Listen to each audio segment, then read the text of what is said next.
encuentro el otro cable.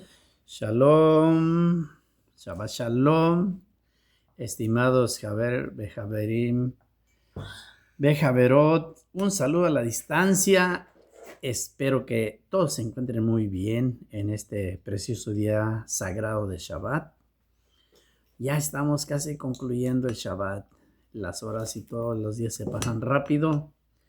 Bendito sea el Eterno que nos permite estar en este día de Shabbat cumpliendo con ese gran mandamiento y que no es un Shabbat cualquiera el día de hoy.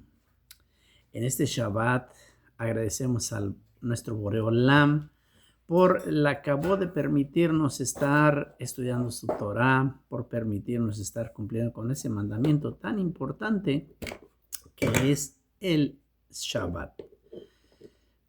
Con el permiso del cielo, con el permiso de todos ustedes, vamos a hacer un pequeño estudio sobre la porción que nos ocupa esta semana, que por cierto, la porción vino doble. Estuvimos estudiando durante lo largo de la semana las porciones que se llaman Matot y Masei, dos porciones, y que con estas dos porciones prácticamente se está terminando lo que es ya los rollos, en la Torah. Y dirán, ¿cómo si te falta el quinto libro, que es el libro de Barim? Bueno, porque prácticamente la Torah en sí está contenida en los 4 primeros rollos que escribió Moshe Rabbeinu. De ahí que el libro de Devarim, que viene componiendo el quinto libro de la Torah, se considera como Mishneh Torah. Incluso lleva el nombre de Mishneh Torah. ¿Qué quiere decir Mishneh Torah?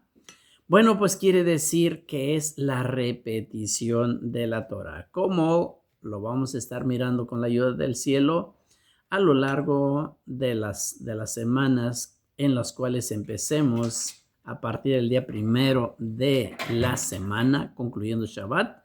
Entra el día primero de la semana y se empieza a estudiar la porción siguiente, que va a ser precisamente Devarim.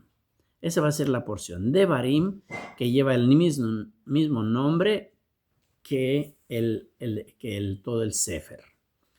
Así que nuestros sabios dejaron que la primer porción de un Sefer, esa primer porción lleva el mismo nombre del Sefer. Así que Mishnah Torah o la Mishnah, libro de Barim, vamos a estar repitiendo muchísimas de lo que ya hemos estado leyendo en los 4 pasados libros, como es Bereshit, Shemot, Vaikra y Bamidbar. Esos 4 libros. Ahora estamos concluyendo con 2 porciones el libro de Bamidbar. 2 porciones, Matot, Masei. ¿Y qué quiere decir Matot? Matot, por un lado, está haciendo referencia, como Matot es la vara, como podemos decir, la vara, el báculo, o sea, también se le llama así otras maneras, pero viene siendo como esa vara que indica a quién de aquellas tribus se está refiriendo. También se está refiriendo a lo que es las tribus. Por eso también se puede traducir como tribus también, Matot. Masé se refiere a los viajes que el pueblo de Israel estuvo realizando por los 40 años que estuvo antes, desde la salida de Egipto hasta entrar ¿a dónde? A la tierra de Canaán, a la tierra prometida, a esa tierra que Kadosh Baruj Hu le prometió a Abraham que le entregaría a su descendencia. 40 años, porque se toman desde el día que sale pueblo de Israel de Egipto, que fue el día 15 del mes de Nisan, de un mes de Nisan. Entonces, a partir de ahí es que estamos ahí hablando y contando la fecha. Entonces, vemos nosotros que el Eterno bendito hace esa promesa con Abraham Avino, y esa promesa que le dio en aquel momento cuando hizo un pacto con Abraham y que le dijo que le entregaría esa tierra a su descendencia, pero que esa descendencia iba a estar cautiva por 400 años. Es muy importante que cuando el pueblo de Israel sale de Egipto, vemos nosotros que ese pueblo, la Torá nos dice, y pasaron 430 años y entonces salen de Egipto. ¿Por qué? Porque por un lado nos está diciendo que se estaba cumpliendo lo que es aquellas palabras que Kadosh Baruj Hu dijo que iban a estar por 400 años, y diríamos, ¿y cómo es que entonces fueron 430 años? Y yo estaba escuchando que pues se hacen un poquito de bolillas por ahí algunas personas en saber, decir, ¿cómo es posible que la Torah por un lado dice 400 y luego 430, y que en dónde están los 30 años, que para mí que duró Moshe Rabenu 30 años, convenciendo al pueblo dentro de Israel, y en esos 30 años estuvieron ocurriendo las plagas y muchas cosas ahí, ¿sí? Por favor, si pueden ponerle mute a al celular, por favor, para que no se oiga mucho ruido. Porque si se oye un ruidito extraño, les agradezco mucho. Pónganle mute al celular, por favor. Entonces, ¿cómo es que se contarían esos 400? Que no es el tema de ahorita, ¿verdad? Pero vamos, estoy agarrando ese cachito solo para... Me llamó la atención el que escuché que estaban haciendo eso. 430 años que dice...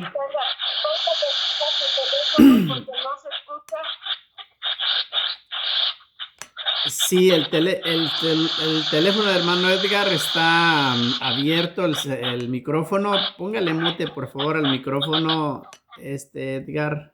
Gracias, le agradecemos mucho. Si puede ponerle... todavía no.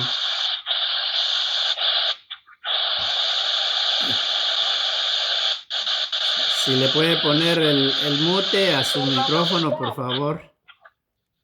Hermanito Edgar, ¿me puede poner mute a su teléfono, por favor?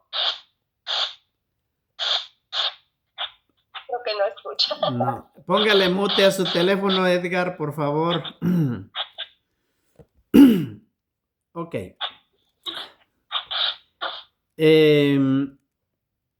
Sí, es, ¿no? Si le puede poner mute a su micrófono, porque se oye un ruido bastante fuerte. Sí, un ruido fuerte. Sí, sí. Entonces, esas fechas se cuenta, dicen nuestros sabios que se cuenta a partir de el momento cuando Kadosh Baruj Hu le habló a Abraham. Recordemos que Abraham tenía la edad que tenía cuando hizo el pacto con Kadosh Baruj Hu. Hasta el nacimiento de Isaac pasaron 30 años.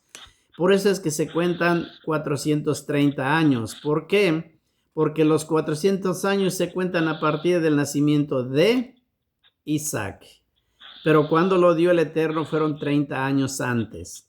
Ok, y de ahí sale entonces el pueblo de Egipto un 15 del mes de Nisan. Y cuando salen, fue ese 15 del mes de Nisan, y entonces cuando van a entrar a la tierra prometida, también es un 15 de Nisan.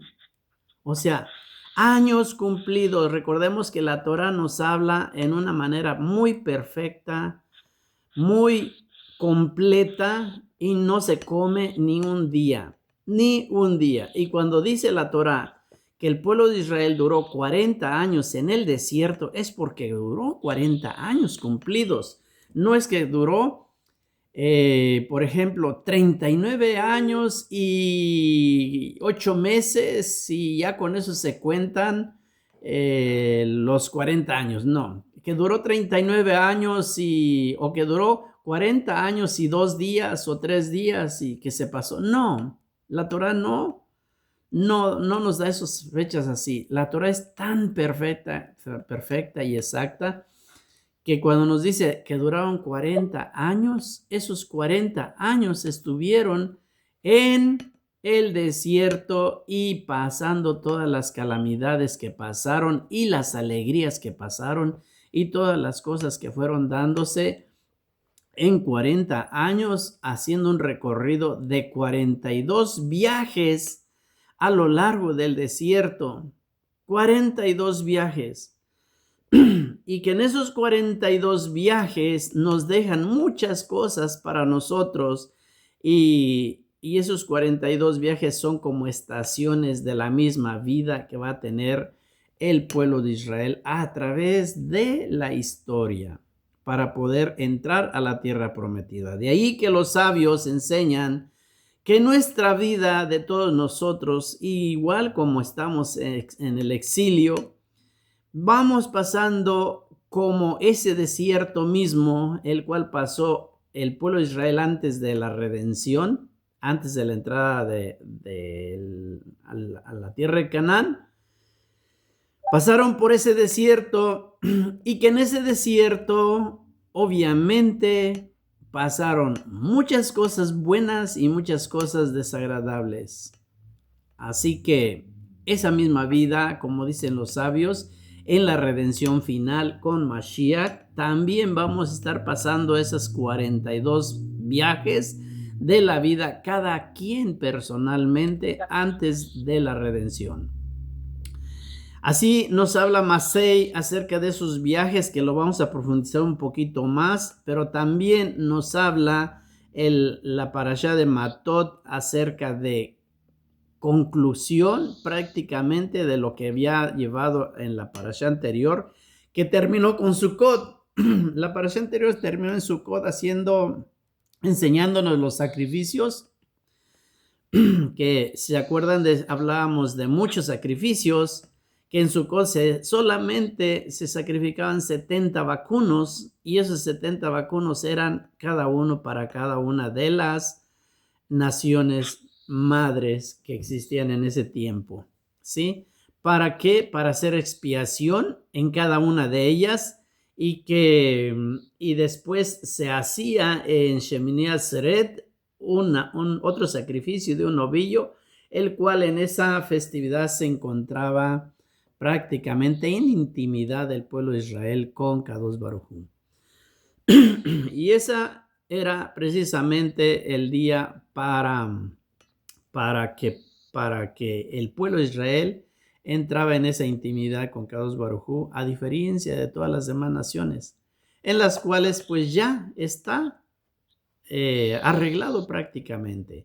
Entonces nos está hablando de ello, y después de pronto aquí en Matot nos habla ahora de las promesas que se hacen, las promesas que hace una persona, y cómo esas promesas deben de ser cumplidas, como según nos enseña el texto hebreo, ahí con Matot en los capítulos 30, ¿sí? Cuando empieza a hablarnos ahí de esas promesas que se hacen. Dice, no tardes en cumplirlas. Debes de ser honesto y debes de ser apresurado para cumplir las promesas que hagas, y si no, mejor no hagas promesas. Ahora bien, también nos habla de la anulación de las promesas. Dice que si una mujer, o sea, uno puede anular las promesas delante de un beidín, por supuesto que permitía la Torá que se hagan la anulación de las promesas, pero hablándonos más así de las promesas que hace una mujer, dice que el padre puede hacer la anulación de las promesas de una mujer mientras esa mujer viva dentro de su hogar o esté bajo la cobertura del padre. El padre puede anular las promesas y ya no, aunque la muchacha, digamos joven, porque obviamente si es una mujer, pues puede ser incluso grande, pero mientras esté bajo la cobertura, ¿por qué? Puede ser una mujer que ya se divorció y que regresa o decide regresar ahí a la casa del padre y la recibe el padre. Ahora se somete a la cobertura del padre. El padre puede anular esas promesas. Esas promesas que se anulan siempre van a tener que ver con el desarrollo de la misma familia. O sea, si las promesas que hizo ella, por ejemplo, son promesas que van a afectar a desarrollarse como familia, entonces el padre ve que pues que no son muy aptas, entonces las va a anular y ya no está obligada a hacerlas ellas. Dicen los sabios, ¿a qué tipo de promesas se refiere cuando dice que las va a anular? ¿O por qué ellos tendrían que anular? Dicen los sabios que anularían una promesa que, por ejemplo, ella decidiera, ejemplos bien simples, ¿no? No me voy a maquillar nunca más y ni me voy a andar peinando para estar aquí en la casa. Dice que una promesa como esas, por ejemplo, las anulaba el padre porque dice, ¿qué va a decir? ¿Cómo vamos a estar viviendo? ¿Cómo quieres vivir toda desgreñada, toda sin apariencia siquiera? No, ¿por qué? Porque la apariencia de la persona es muy importante. La apariencia en la persona incentiva a que las personas quieran seguir siempre adelante, no de derrochar, ¿cómo se dice? La palabra de decaer, porque una mujer que ya no quiere ni pintarse porque está deprimida y toda, pues la depresión va a ir más fuerte. Entonces, por ejemplo, de esas ahí, o que haga promesas de que ya no voy a guisar tales y tales comidas, por ejemplo, están dando ejemplos simples, ¿no? Entonces dice, ¿por qué si esas comidas las necesitamos de acuerdo a esto? Entonces el padre las iba a anular. Así también el marido, una vez que la mujer estaba casada bajo la autoridad de un marido, también el marido las puede anular. ¿Y qué va a anular el marido? Pues promesas que hace como de ese mismo índole. ¿Por qué? Porque si la mujer va a hacer promesas de someterse a estudio de Torah también, y que por estar estudiando Torah va a descuidar el hogar, entonces también esas promesas las podía anular el marido para que la mujer no descuide el hogar. Y no es que el marido tenga que ser machista, sino que el marido debe de mirar que haya una armonía en el hogar y que tanto la mujer como él puedan estar aportando en el hogar para que pueda haber un shalom bayit, que es lo más importante, ¿sí? Entonces, esos tipos de promesas son los que se van a estar tratando, según algunos sabios dicen, o según el Talmud nos muestra, de esos tipos de promesas que se estaban ahí llevando, ¿sí? Entonces, ¿qué más tenemos en esto? Tenemos la guerra de Midian, otro tema muy importantísimo. La guerra de Midian, que fue desde la pasada porción, nos habló de esa guerra. Ahora aquí con Matot va a irse a ejecutarse esa guerra y van a llevarse, Moshe va a ordenar que se lleven 1000 hombres por cada una de las tribus, en las cuales va a salir a pelear un ejército de 12,000 hombres, 12,000 guerreros, a pelear contra una nación entera. Y nosotros vamos a ver ahí luego la descompensatividad, como se dice, de estar descompensado. Porque como 12,000 hombres van a ir a pelear cuando saben que la nación a la cual van a ir está compuesta de cientos de miles de soldados. Sí, cientos, no 100,000 soldados, sino cientos de miles de soldados. Y van a ir a pelear 12,000 hombres solamente. Hay quienes se atreven a decir que posiblemente el ejército midianita alcanzaba hasta el 1,000,000 de guerreros. Y cómo iban a ir 12,000 hombres a pelear allá. Sin embargo, la Torah nos está mostrando esto y dice que van a ir a pelear la guerra de Hashem. Eso es una palabra muy importante que vamos a encontrar ahí, donde dice, y van a ir a pelear mi guerra, dice Hashem. O sea, es la guerra de Hashem. No va a ser la guerra de Israel. Y es por eso que Kadosh Baruj Hu le dice a Moshe que solamente lleve 12,000 hombres a pelear. Y entre esos hombres va a ir el personaje que libertó al pueblo, que hizo expiación por el pueblo, matando al príncipe Simri, como lo vimos la vez pasada, hablando de Pinjas precisamente. Pinjas va a acompañar a este ejército de 12,000 hombres y Pinjas va a llevar unos elementos muy necesarios y es ahí donde está la fuerza de Israel. Va a llevar unos elementos muy necesarios que se utilizaban en el Mishkan. Y con esos elementos que lleva, con ello llevan la fuerza de Hashem y es la guerra de Hashem la que van a estar librando en Midian. Sin embargo, la orden de esta guerra es que maten a todos y desaparezcan y los exterminen a todos los midianitas. Eso es muy fuerte, muy duro. Escuchar esas palabras que vienen del bendito sea hacia Moshe Rabeno, que dice que tienen que exterminarlos a todos. ¿Por qué dirían? ¿Por qué? Habría una pregunta grande de hacer muchas preguntas. ¿Por qué tiene que hacer ese exterminio total?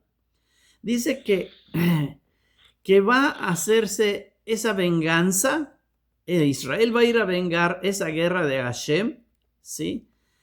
Porque no hay algo tan fuerte como que una persona trate de alejar a otra persona de Kadosh Baruj Hu.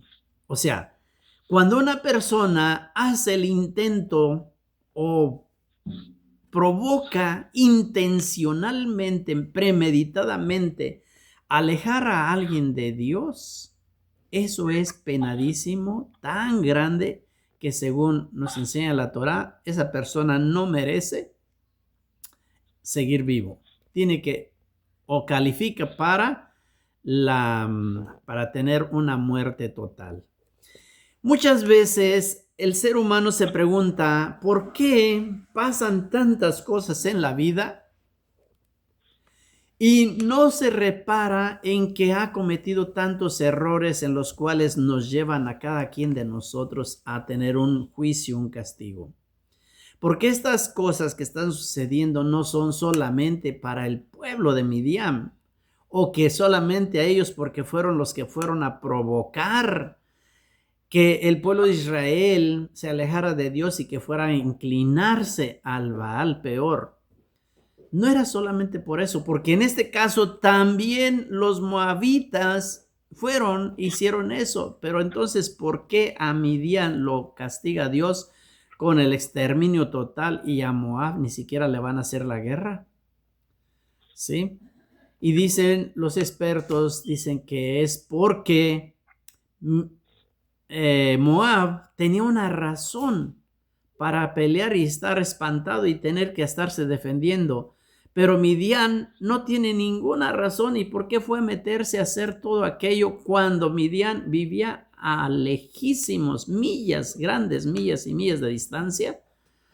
Prácticamente hasta el otro extremo del territorio. Y desde allá se desplazaron para ir a seducir a los hijos de Israel y que fueran a inclinarse ante sus ídolos. por consejo de Bilam, obviamente, porque sabemos que Bilam se fue a vivir a Midian. Entonces, el alejar a una persona de Kadosh Baruj Hu, eso implica una falta muy, pero muy grandísima delante de Kadosh Baruj Hu. Muy grandísima. Y esa fue la razón por las cuales el Eterno ordenó que exterminaran. El ejército de Israel con 12,000 hombres va y pelea contra aquellos cientos de miles de soldados y por consiguiente ganan la guerra, en la cual mataron a cientos de miles de soldados. De hecho, cuando regresan con el reporte dicen, matamos a todos los hombres y también a las mujeres. Solo traemos el botín con puras mujeres jóvenes y vírgenes. Solamente, y niños, pero matamos a todos los demás. Entonces, ¿qué mortandad tan grande fue en Midian? No tenemos ni siquiera el dato, no podemos ni siquiera pensarlo en nuestra cabeza, pero sí podemos saber, según nos dicen los sabios, que fueron millones de personas que fueron muertas, todo por haber ido a provocar que los hijos de Israel se alejaran de Kadosh Baruj Hu y fueran a meterse con el dios Baal Peor. Regresan con un botín. Moshe Rabbeinu se enfada con ellos, los regaña y les dice, ¿por qué no mataron a todas? ¿Por qué trajeron mujeres que se supone que tenían que haber muerto? ¿Qué no saben que ellas fueron las que vinieron a seducirlos? Sin embargo, ellos no las, ¿cómo se dice? Ellos se excusan de una manera llevando y diciendo que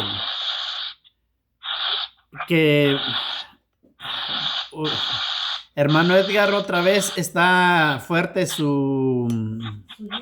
la lluvia, creo, no sé.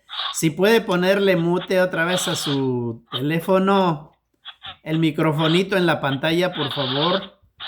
Póngale en la pantallita, dale un clic a la pantalla y cuando salga el micrófono, póngale por favor mute, dale un clic en el micrófono para que silencie. Nomás que le baje el volumen. No, porque si no oye él luego, tal vez. No, de hablar. Oh, tal vez. Entonces, tenemos esa guerra de Midian en la cual se libra y esa guerra es prácticamente esa guerra que se hace y que el bendito sea ayudó al pueblo. Y dice, como el reporte que traen, ni uno solo de los 12,000 fueron muertos, ni uno solo. Y esa es una prueba impecable, una prueba tan grande en la cual vemos nosotros que la guerra era de Hashem y quien peleó la guerra fue Hashem, utilizando solamente el símbolo de Israel para ir a pelearla.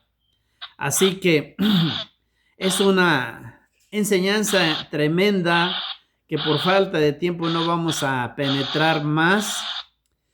Vamos a hablar un poquito más sobre también de la repartición de la tierra, porque en esta porción viene cómo van a hacer esa repartición, y esa repartición de la tierra está dejándose claro que debe de ser por medio de un sorteo.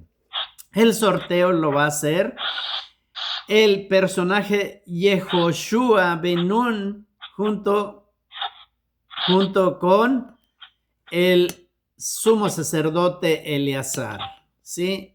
Entre los dos van a hacer ¿cómo se dije? Como dije, suertes, por hacerlo por suertes. Así que tenemos entonces que va a haber esa repartición de la tierra. Sin embargo, antes de entrar a la tierra prometida, vemos nosotros un evento muy importante, donde la tribu de Rubén y la tribu de Gad van y se presentan delante de Moshe Rabeno pidiendo y diciéndole que por favor les entregue, que no los haga pasar al Jardín, pero que les entregue la tierra que habían conquistado, la tierra de Og y de Sihón, aquellos grandes territorios que se encontraban a la margen oriental de el Jardín, para establecerse ellos ahí, ya que ellos tenían muchísimo ganado. En esta parte cabe resaltar que la tribu de Rubén y de Gad, ellos tienen una prioridad muy grande por el ganado, como si les importara más el ganado. Cuando nosotros tenemos el tiempo y vamos leyendo, vemos que el texto que se va utilizando en el texto hebreo, primero empieza con ganado y termina con ganado toda la frase, en donde vemos que siempre ellos están más enfocados con lo que tienen, en otras palabras, con las cosas materiales, con la riqueza, y que no les importa tanto incluso su familia, o que la familia la tienen como segundo grado. Tanto que le dicen a Moshe Rabeno, vamos a construir establos para nuestro ganado, y Elí es un segundo plano, y casas para nuestras mujeres y nuestros hijos. Le están repitiendo esas palabras y se las repiten varias veces a Moshe en todo el diálogo que tienen. Y Moshe Rabeno, después de regañarles y decirles que si están provocando, que se levanten otra vez, ya cuando están por entrar, que se levanten contra Hashem y que desanimar a todos para que no entren y que se queden en aquel territorio. Ahora, que si eso es lo que quieren hacer como hicieron 40 años atrás los espías, entonces ellos dicen que no, definitivamente no es eso. No es eso lo que estaban buscando. Lo que queremos es los pastizales para nuestros ganados, y vuelven otra vez a seguir metiendo al ganado primero antes que sus familias. Eso es una enseñanza muy grande para todos nosotros, porque como ellos están próximos a entrar a la tierra prometida, así como ahorita está habiendo ya el retorno masivo de todo el judío para la tierra de Israel, para la entrada a la tierra de Israel, asimismo estamos viviendo muchos, y tal vez muchos estamos en el lugar que estaba Rubén y Gad, con los pensamientos, muchos que tal vez por no querer dejar las riquezas y los negocios que se han tenido por acá fuera de Israel en la diáspora, muchas grandes empresas, y que esas impiden precisamente hacer el retorno, cuando en la palabra de la profecía está dicho, yo te haré retornar de todos los rincones de la tierra. Eso viene para acá, y esta que está pasando en la actualidad es precisamente por esas palabras de Rubén y de Gad, de que déjanos aquí, aquí hay mucho pasto para nuestro ganado. Sí, antes lo material que lo espiritual.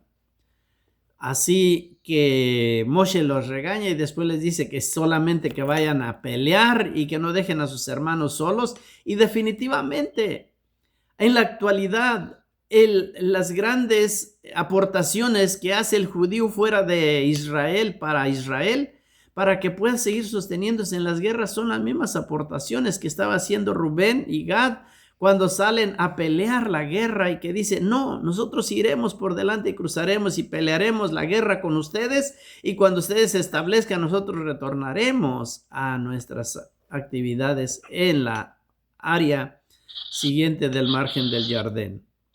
Entonces, nos habla esa parte muy interesante que debemos nosotros ahí reflexionarla también un poquito. Y de ahí nos vamos a brincar a Masei, que como mencionamos hace un rato es esos viajes. 42 viajes. A mí todo esto me trae a memoria cuando el pueblo de Israel sale de Egipto, y que antes de recibir la Torá, el pueblo de Israel pasa 49 días. Esos 49 días son considerados como niveles de espiritualidad, en las cuales el pueblo de Israel en cada uno de esos días fue subiendo un nivel de espiritual porque estaban, digamos, en el nivel 0 de espiritualidad, puesto que en Egipto existía toda la idolatría tremenda, como digo yo, la crema innata de toda la idolatría del mundo se encontraba en Egipto. El pueblo de Israel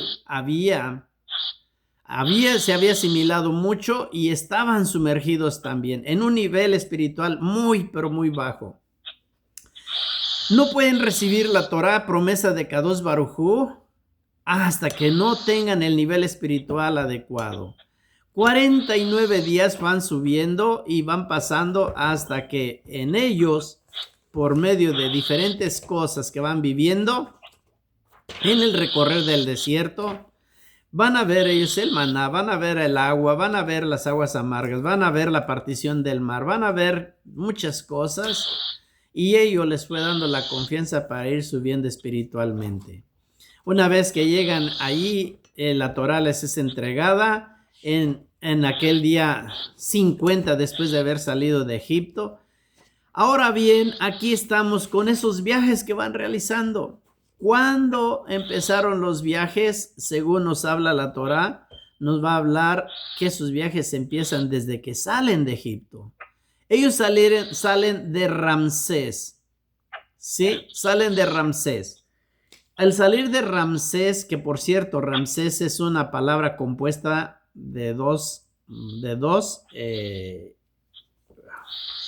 y que nos da una enseñanza de por qué fue que salieron de Ramsés y no salieron de otro punto. Pero es otro tema y no quiero meterme más ahí. Pero salen de Ramsés y van a ir caminando por diferentes partes. Y uno pensaría, bueno, el camino es muy transitado y va a ser muy bien, porque además van con la compañía de Kadosh Baruj Hu, por medio del ángel de Hashem, que va a ir acompañándole siempre. Claramente nos dice y nos dijo en la Haftará que estuvimos leyendo, caminaron por un desierto inhóspito, un desierto en el cual había grandes barrancos, grandes montañas, lleno de animales salvajes, lleno de serpientes venenosas, un lugar en donde no llueve, en donde no hay manera de vivir, en donde ningún ser humano podría transitar. ¿Cómo Kadosh Baruj Hu va a transitar a un pueblo de millones de personas y alimentarlos en el desierto? ¿Y cómo les va a conducir a través de ese desierto inhóspito y durante 40 años? ¿De qué dicen los sabios? Es que en realidad no anduvieron camine sin parar 40 años. Obvio no. Porque según los datos que nos deja Devarim, e incluso en Devarim 1, nos habla y dice que estuvieron en Kadesh durante 19 años. Y allí en Kadesh fue cuando ya estaban próximos a entrar. ¿Y por qué? De ahí fue cuando se decretó que iban a ser muertos también, cuando entraron los espías también.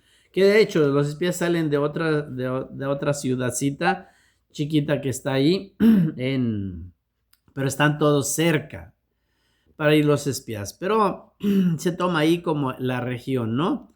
Entonces, ahí permanecen 19 años y en muchos otros duran mucho tiempo. Quiere decir que no siempre estaban caminando. 42 viajes son los que van a recorrer. Y también son 42 ciudades de refugio, las cuales nos van a mostrar aquí en estas porciones, que también dice que harán ciudades de refugio en las cuales se va a refugiar la persona que cometa un asesinato sin premeditación, por accidente. Que esa persona pueda refugiarse para que no sea muerta a través del vengador de la sangre. ¿Por qué? Porque hay un decreto que dice, todo aquel que mata y derrama la sangre, tiene que ser su sangre derramada también. Entonces, ¿pero qué pasa si no se hizo intencionalmente? Kadosh Baruj Hu le dice que hagan ¿cuántas ciudades de refugio? 6 ciudades de refugio, más 42 ciudades que van a ser para los levitas. ¿Por qué? Porque los levitas no tienen parte en la tierra, pero ellos les tienen que otorgarles 42 ciudades. Yo quiero ver que esas 42 ciudades van unidas con los 42 viajes. No es una casualidad que sean 42 ciudades las que les pide que les den a los levitas y que sean los 42 viajes que hace el ser humano a través de su vida, o que también todos nosotros, sin saber a veces y a veces sabiendo, hacemos en nuestro recorrido de nuestras vidas, y que si fuéramos más inteligentes buscaríamos en qué estación vamos para saber qué es lo que nos está ocurriendo y por qué nos está ocurriendo. Por eso dicen los sabios, esos viajes no siempre fueron de calamidad. Muchos viajes eran de alegría y regocijo. De hecho, había visto, no me acuerdo dónde, cómo ahí ya lo perdí, pero había visto que, como nos dicen los sabios, acerca de cómo se le llaman a esos viajes, y el texto hebreo lo dice claramente.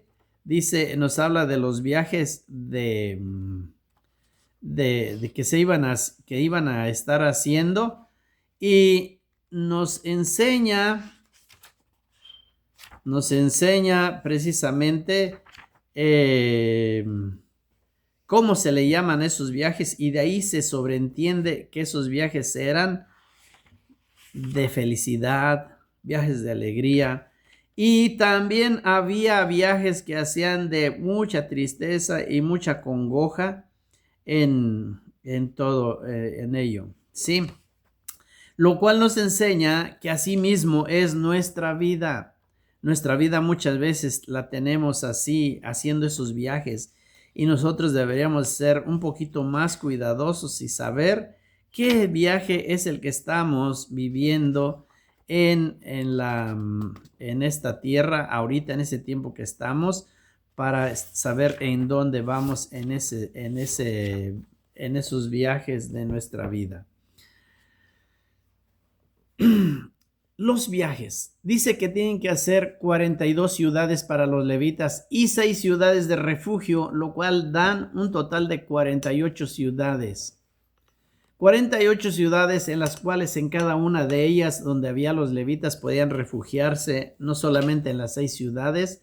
De hecho, iban a ser 3 ciudades allá con la tribu de Rubén y Gad y la media tribu de Menashe, y 3 ciudades dentro de Israel, pero acompañadas con las otras 42 ciudades distribuidas.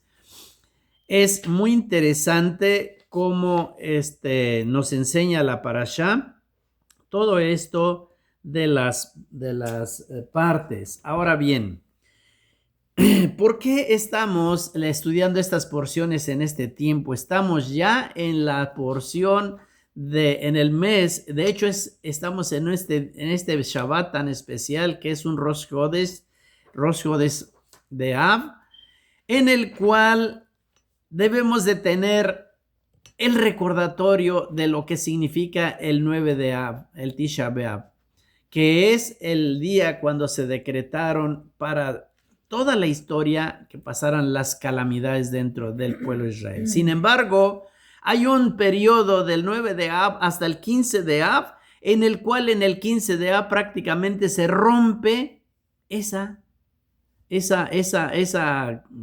¿cómo se puede decir? Se rompe y llega el 15 de Av, y en el 15 de Av a partir de ahí hay alegría. Va a haber la alegría. ¿Por qué? Porque el pueblo de Israel estuvo muriendo siempre los días 9 de Av. Dice que se tenían que hacer una zanja, escarbar y dormir ahí el día 9 en cada uno de todos los años. Y en cada año morían alrededor de 15 a 16 mil personas. Y ya no tenían nadie que andarlos cargando, sino que solamente le echaban tierra encima a todos los que estaban muertos. Quiere decir que, según nos dicen los libros, que el día 9 de Av, pasando esa noche, al día siguiente Moshe Rabeno o el Sanedrín gritaba: salgan todos los vivos, y si se levantaban todo, porque de hecho todos tenían que hacer su fosa y dormir así. Entonces se levantaban todos los que no murieron y los que ya no se levantaron nomás los tapaban. Y de esa manera fueron muriendo para llegar en 39 años morir los 600,000 hombres que fueron contados en el censo que fue dado allí en el decreto que dio Kadosh Baruj Hu, que ninguno de todos los censados iba a pasar a la tierra prometida. Entonces cada año morían entre 15 y 16,000 para un periodo de 39 años aproximadamente. Fueron muertos todos ellos. ¿Y cuándo pasó? ¿Y cuándo terminó eso? Y por eso se llama que el 15 de Av es el día de la alegría, porque para el día 15 determinaron que ya se había terminado la muerte de todos los 600,000. ¿Sí? ¿Por qué? Porque cuando el día 9 de Av todos hicieron su tumba y se durmieron, y entonces dice: levántense todos los vivos, y todos se levantaron, todos, y dijeron: ¿es posible que nos equivocamos de fecha? Tal vez no llevamos bien la cuenta, mañana hay que repetir nuevamente, mañana dormir otra vez. Durmieron nuevamente el día siguiente, a la noche siguiente, y otra vez dijeron: levántense todos los vivos, y todos se levantaron, y dijeron: vamos a repetir esto porque tenemos que estar bien seguros. Lo repitieron desde el 9 hasta el día 14 de Ab, y el día 15 declararon: ya no hay más muertes en el pueblo de Israel. Y eso fue una noticia impresionante que se dio allí en esos momentos. Y desde ahí se convierte el 9 de Av, que es de tristeza, para el día 15, que es de suma alegría. ¿Sí? Entonces, hasta aquí yo voy a dejar mi plática. Espero que alguna palabra de las poquitas o muchas que fueron dándose, que fueron generales, no fue enfocado en algo específico, pero que nos va dando para llevar la conclusión de lo que es la Torá. Así va concluyendo la Torá. De hecho, nos habla esa conclusión más estricta, que es ahorita me acordé que es de lo que iba yo a hablar, por cierto, de las hijas de Zelofad. Las hijas de Zelofad, que dice, es que un tema, si se acuerdan cuando estábamos leyendo la Torá, que dice: y ellas se casaron con los hijos de sus tíos. Ok, ¿y quiénes son los hijos de sus tíos? ¿Quiénes son? Bueno, pues son sus primos. Ahora, ¿acaso no hay una prohibición de casarse con los primos? ¿Acaso no había dado ya anterior en el libro de Vayikra que había dado las leyes del incesto? Había estado explicando: no te cases así, así, así, así, así, porque es incesto. Y todo lo va diciendo: es incesto, es incesto. Y si es incesto, eso es penadísimo delante de los ojos de Kadosh Baruj Hu. Y ahora a las hijas de Zelofad, al contrario, les dicen que no se pueden casar con otros de fuera de otras tribus, sino que se tienen que casar con los de sus mismas familias. O sea, ¿qué pasó? Y el Eterno aprobó aquello. De ahí que entonces se dice que aquello solamente, hay posturas diferentes en las cuales algunos sabios dicen que aquello solamente fue para esa generación, solamente para que la tierra no fuera a cambiar de dueños y que se siguiera quedando en la misma, con ellos, con los mismos, porque así como ellos eran de la tribu de Manashe, entonces tienen que ser de esa tribu y allí. Entonces, hay muchísimo que enseñar de ahí, pero ya no me dio el tiempo, se me puse a hablar de otro y ya. Pero ahí vamos a dejarlo entonces. En otra oportunidad vamos a hablar más de las hijas de Zelofad, más profundo, que es una enseñanza muy extraordinaria que nos deja la Torá. Bueno, que el Eterno bendito llene sus vidas de mucha bendición, y que si vas a escuchar esta plática por YouTube, pues, y te parece bien, le pongas un me gusta, y además, si no te has suscrito al canal, el canal se llama Viviendo la Torá. Si lo quieren buscar así, Viviendo la Torá, ahí lo van a encontrar y puedan suscribirse al canal para poder hacerlos en vivo y va a ser muy agradable. Muchos temas que vamos a desarrollar en vivo. Que tengan todo lo mejor y muchas alegrías. Shalom.